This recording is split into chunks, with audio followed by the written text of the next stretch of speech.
علی علی حق ہے، علی حق ہے، علی حق ہے، علی علی جدھر حق ہے ادھر مولا، جدھر حق ہے ادھر مولا، جدھر مولا ادھر حق۔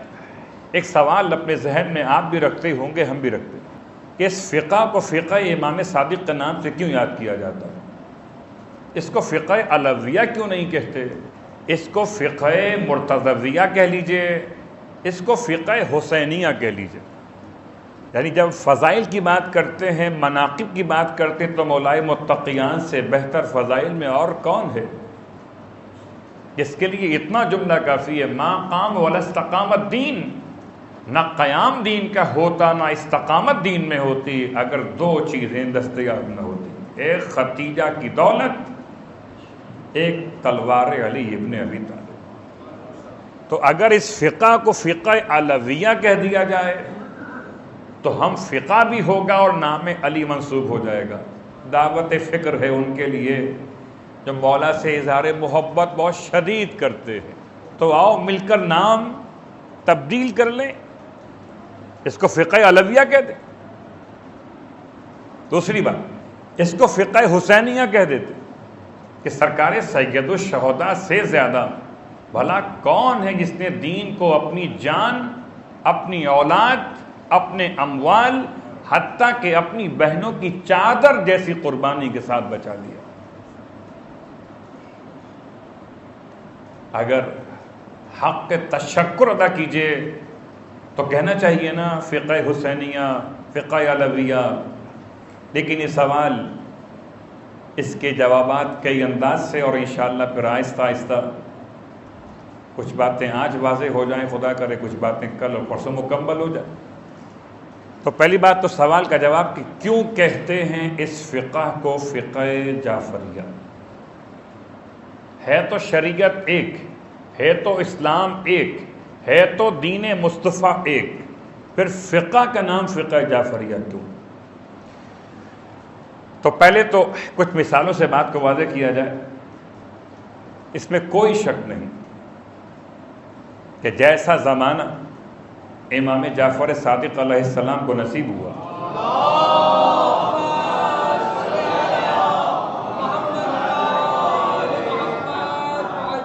ویسا زمانہ کسی اور امام کو نصیب نہیں ہوا۔ لفظ کہنا بڑا مشکل، نصیب نہیں ہوا، یہ لفظ کہنا میرے لیے اور آپ کے لیے ایک مشکل ترین لفظ ہے۔ لیکن ایک تاریخ کے طالب علم کی حیثیت سے ہم بات کرتے ہیں کہ ادوار ائمہ کل 250 برس، اور 250 برس کے دور میں کون سا سنہرا ترین دور گزرا ہے؟ کبھی اگر تشیع کے سارے حالات پڑھے جائیں، خدا کا بڑا احسان ہے، لطف و کرم ہے کہ ہم اس دور میں ہیں۔ واقفیہ مذہب، ابطحیہ مذہب، زیدیہ مذہب یا دیگر ایسے افراد کے عقائد سے ہم بالکل یا تو ناآشنا ہیں یا بہت محفوظ ہیں، اس لیے کہ ہمارے سامنے پورے 14 معصومین کے نام واضح اور 12 اماموں کے نام واضح۔ اس دور میں حالات کیسے گزرے، تشیع پر کیسا وقت آیا، کچھ سمجھنے کے لیے سوال کا جواب تلاش کریں کہ امام علیہ السلام کے دور میں کون سی ایسی خاص بات ہو گئی کہ آپ کے مدرسے کو اتنی ترقی ملی کہ مدرسے امام صادق کے طلباء کی تعداد 4000 تک پہنچ گئی۔ حیرت کی بات ہے، اللہ کے رسول کے اصحاب کی تعداد 1,20,000، اور 1,20,000 میں کیا فقیہ اور کیا عالم اور کیا محدث، کیا سلمان کا علم، کیا ابو ذر کا علم، کیا قمبر کا علم، کیا ابو بصیر کا علم، کیا ابو حمد سمالی کا علم، کیا جابر ابن حیان کا علم۔ امام کے زمانے کے افراد کے ناموں کا ایک اشارہ۔ تو آئیے پہلے ایک مثال قائم کرتے۔ مثال یہ کہ علامہ مجلسی علیہ الرحمہ، خدا غریق رحمت کرے علماء حقہ کو، اور جو علماء حق کا حیات ہے ان کا سایہ ہمارے سروں پر قائم و دائم رکھے۔ ایسی خدمت کی اس مکتب تشیع کی کہ علماء تسنن کی زبان پہ جملہ آ گیا کہ اگر مکتب تشیع کا نام بدل کر مکتب مجلسی رکھ دیں تو غلط نہیں ہوگا۔ کیا خدمت کر دی ایسی؟ کیا علامہ ہلی کی خدمات یاد نہیں ہیں؟ کیا مقدس اردبیلی کی خدمات یاد نہیں ہیں؟ کہ شیخ مفید، کیا علم الہدا، کیا سید الرضی، کیا شیخ بہائی علیہ الرحمہ، کیا شیخ طوسی علیہ الرحمہ کی خدمات یاد نہیں کہ ان کی بنیاد پر اس کو مکتب طوسی کہیں، مکتب بہائی کہیں، مکتب ہلی کہیں؟ نہیں، مکتب مجلسی۔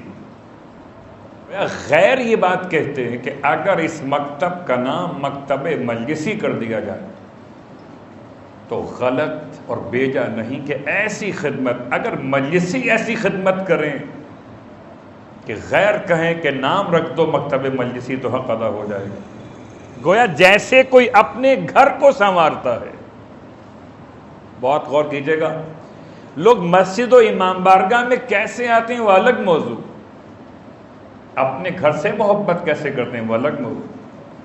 علامہ مجلسی نے مکتب کو ایسے سنوارا، ایسے سنبھالا کہ مخالف بھی کہنے مجبور ہو گیا کہ نہ دن دیکھتے تھے نہ رات دیکھتے تھے۔ کیسے کیسے علماء گزر گئے، ایک ایک زبان سیکھنے کے لیے سخت ترین گرمی سامرہ کی، سریانی زبان سیکھنا ہے کہ عبرانی زبان سیکھنا ہے، گلیوں میں گھومتے تھے کہ زبان سیکھ کر کتاب لکھے تاکہ جواب دیا جائے۔ کیا مرزا حسن شیرازی، مرزا بزرگ، ان تمام کی خدمات، لیکن مجلسی تو جیسے مجلسی علماء کے اندر، ایسے ائمہ اہل بیت میں امام جعفر صادق علیہ الصلوۃ والسلام،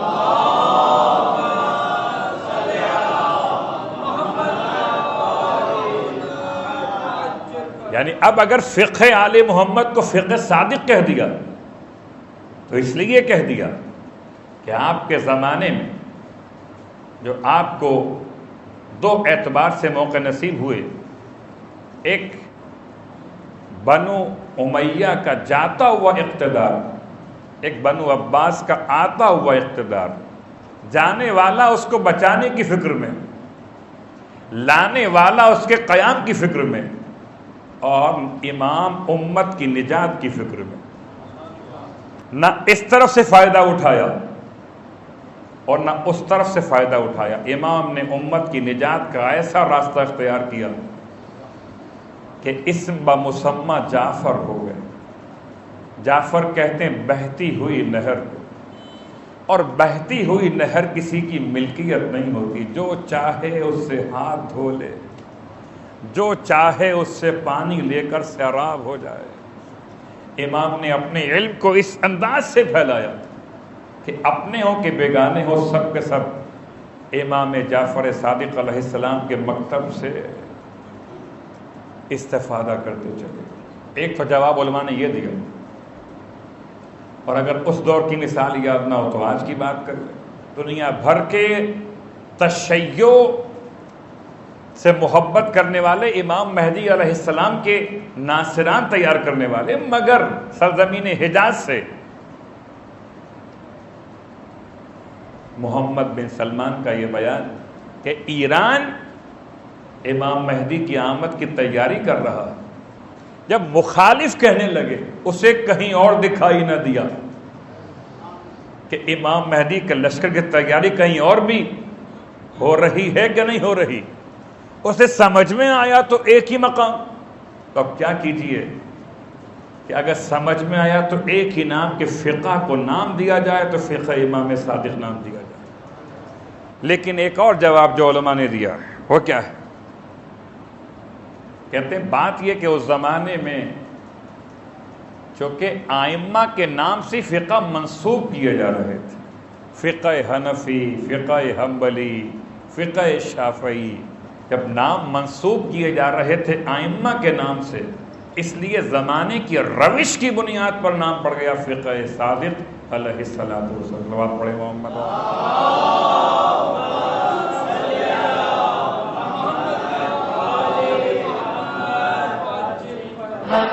علی علی حق ہے علی حق ہے علی حق ہے علی علی جدھر حق ہے ادھر مولا، جدھر حق ہے ادھر مولا، جدھر مولا ادھر حق.